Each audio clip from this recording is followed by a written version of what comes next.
Well, I'm Meg. I'm from Pesky Cat Papercraft. Again, you're on my channel, so I would imagine you would know who I am by now. I am going to show you the actual casing in process today. This isn't how to make a case or how to prepare a block. It's just the process of attaching them. I had one person that was really interested in this process, and to be honest with you, when I started doing this, this was the hardest part for me. I had a really hard time kind of getting the steps together. So let me tell you a little bit about some processes on the previous steps that you don't see here that make this part a little easier.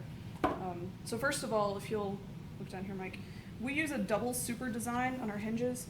A lot of these case binding tutorials that you'll find online don't necessarily show you having a spine liner. I will tell you from personal experience that if you don't line the spine, two things are going to happen. One, when you go to case this thing in, it's going to move laterally, so it's going to be almost impossible to get straight lines on the edges of your cases. And the other thing is that there's just nothing there to support it, so your book's going to open really strange. So make sure you do this step 100%. There's different ways to go about it. I'll make another video about that later. We use two supers because these are double fan bound books. So this is actually the binding of the book itself. It wraps around here to keep the end pages intact. Normally on a typical case-bound book, you would leave this part unglued, and this would become your hinge liners. We use a proprietary hinge that we've designed here in the studio. It's based off a 1970s German-shaped hinge. I'll post the link to the Conservators Online database if you really want it. I don't really think you need it, though. A standard French groove that's pressed in with press boards is fine. Okay, so now we're going to go about attaching this one to this one. Step one, make sure your books face up. Don't laugh. We have all done it. We have all cased them in upside down. And if you haven't yet, you will, I promise. So just kind of set your book in here and square it up some. If you're good and you've used a 90-degree square like you should have, your parallel heights will be equal, so you won't have any difficulty with one side looking higher than the other when you case the book in. Some binders get really twisted up about this particular step. They want it to be like absolutely perfect. I will say with a handmade book, nothing is ever going to be 100% perfect. Just roll with it, man. Don't even worry about trying to get it 100%. You're never going to get it there no matter how hard you try. All right, so these particular books have a 1/4-inch hinge. So you never want to glue this part of a book in, and you never want to glue your hinge width in. So what we're going to do is we're going to draw a 1/4-inch line right here where adhesive will not be, it won't touch.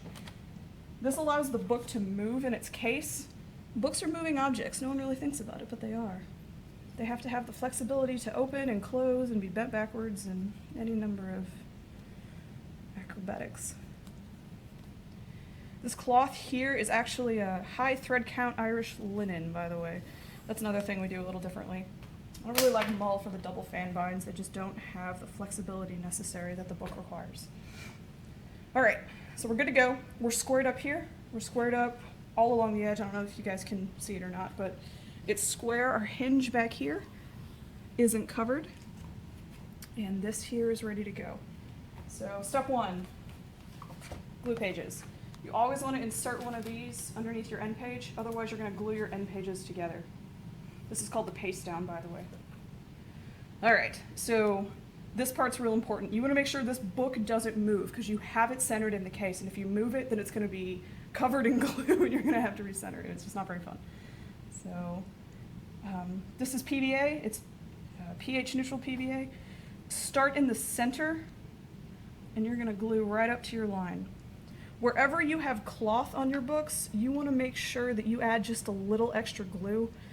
And I will say that as a novice binder, this is the hardest step to learn, is glue control. If you use too much, it's going to be squishy, it's going to cause warping. If you use not enough, your book's going to fall out of the case. I don't really have any tips for how to help you learn this. The only thing I can say is practice makes perfect. Generally, you want to start in the center and move out.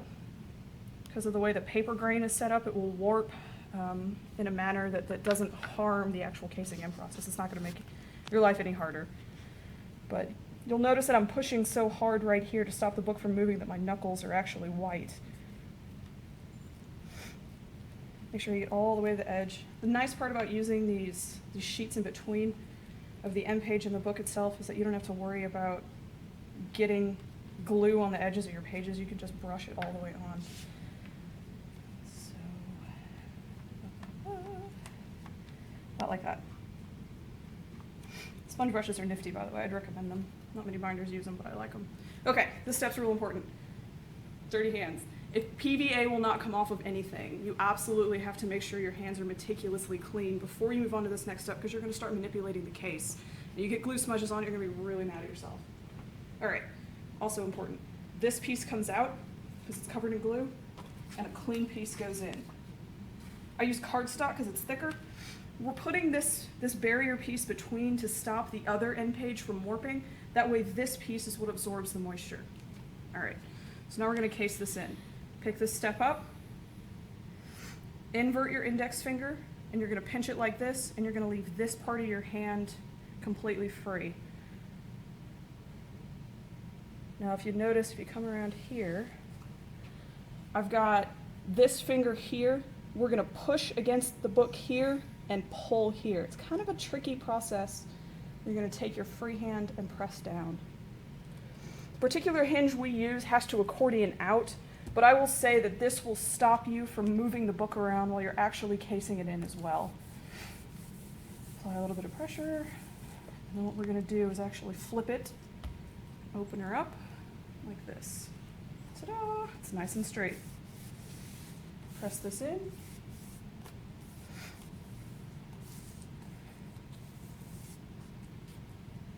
Okay, make sure I got that straight. I was afraid to put it upside down for a minute.